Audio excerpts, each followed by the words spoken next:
Hi everyone, আজ হচ্ছে হোলি। সবাইকে জানাই হ্যাপি হোলি। আর আজ যেহেতু হোলি, কাল রাতে আমি এসেছি বাড়িতে। এক্সাম শেষ হওয়ার পরেই আমি চলে গেছিলাম দিদির বাড়ি। কাল রাতে বাড়ি ফিরেছি। আর আমাদের 12 ব্যাচদের যাদের জিওগ্রাফি আছে তাদের যেন এক্সাম শেষ হয়েও হচ্ছে না। সবার এক্সাম শেষ আর আমাদের এখনো জিওগ্রাফির প্র্যাকটিক্যাল এক্সাম বাকি আছে। তো তার জন্য এখানে আমার কিছু প্র্যাকটিক্যালের লেখা বাকি ছিল, তো আমি বাড়ি এসে আগে সেগুলো কমপ্লিট করেছি। তাও পুরোটা করতে পারিনি, 3-4টে পেজ লিখেছি সকালবেলা। আর তারপরে রেডি হয়ে চলে এসেছিলাম সায়নী দিদির বাড়ি। অ্যাকচুয়ালি আমরা প্রতি বছর হোলিটা আমাদের পাড়াতেই থাকি, কোথাও যাই না, কিন্তু এবছর তেমন কোনো আনন্দ হচ্ছিল না, তাই অরিত্রা সায়নী দিয়ে আমাদের বাড়ি গেছিল পুজোর ভোগ দিতে। তো ওদের সাথে আমরা এখানে চলে আসি হোলিটা এখানে কাটাবো বলে। তো যেমন ভাবো তেমন কাজ। আসা মাত্র তো মুখের এই অবস্থার, আজকে যাই বলো রোদটা কিন্তু ভালোই ছিল, মানে বাইরে বেরোনো যাচ্ছে না, এত পরিমাণ রোদ ছিল, গা হাত পুরো জ্বালা জ্বালা করছিল। তারপরে আমরা চলে গেছিলাম কঙ্কনার সাথে দেখা করতে। আর এখানে দিকে কঙ্কনা পুরো শাড়ি টাড়ি পরে ফটোশুট করছিল। তারপর আমাদের সাথে দেখা করে রং মাখিয়ে ও চলে গেল। আর আমরা আবারও রিটার্ন চলে এসেছি সায়নীদির বাড়িতে। আর এই হচ্ছে আমাদের মুখের ছিরি, দেখলেও হাসি পাচ্ছে এখন। আর জানো তো, বিগত এই কয়েক বছরে গোলা রং, বাদুড়ের রং, এগুলো থেকে আমরা দূরেই আছি।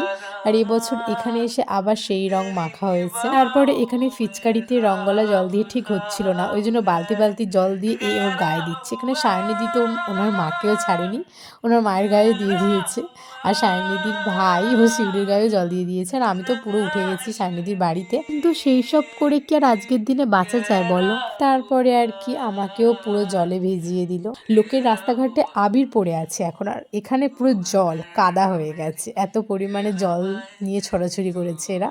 পরে আর কি সায়নীদি আর শিউলি তো পুরো মাটিতে কাদা জলে মানে রং খেলছিল, ওরা যেন দুধি কাদা খেলছে এমনটা করছিল। মানে এই মোমেন্টটা এত পরিমাণে হাসি লাগছিল না, কি বলবো। তারপরে আর কি রং খেলে ফ্রেশ হয়ে স্নান টান করে সায়নীদির বাড়িতে কিছুক্ষণ বসেছিলাম। তারপর ওখানে খাওয়া দাওয়া করে চলে গেছিলাম ছাদে। সেখানে বসে বসে আবার আমরা তিনজনে আচার খাচ্ছিলাম। বেশ অনেকক্ষণ ওখানে টাইম কাটানোর পর চলে এসেছিলাম বাড়ির দিকে ওই 5টা নাগাদ। আর যেহেতু 3টে কত থেকে যেন চন্দ্রগ্রহণ লাগার কথা ছিল, তো মা বারবার ফোন করছিল বাড়ি যাওয়ার জন্য, কিন্তু সেই সব উপেক্ষা করে আমরা 5টার সময় বাড়ি গেছিলাম। তারপর বাড়ি এসে ডিনারটাও কমপ্লিট করে নিলাম মাছের ঝাল আর রুটি দিয়ে। যেহেতু মা জানে আমি এসে ভাত খাবো, তাই আমার জন্য মাছের ঝাল রেখে দিয়েছিল, কিন্তু আমি আর ভাত খাইনি, রুটি দিয়ে খেয়ে নিয়েছি। তো আজকে ভিডিওটা এই অবধি, বাই।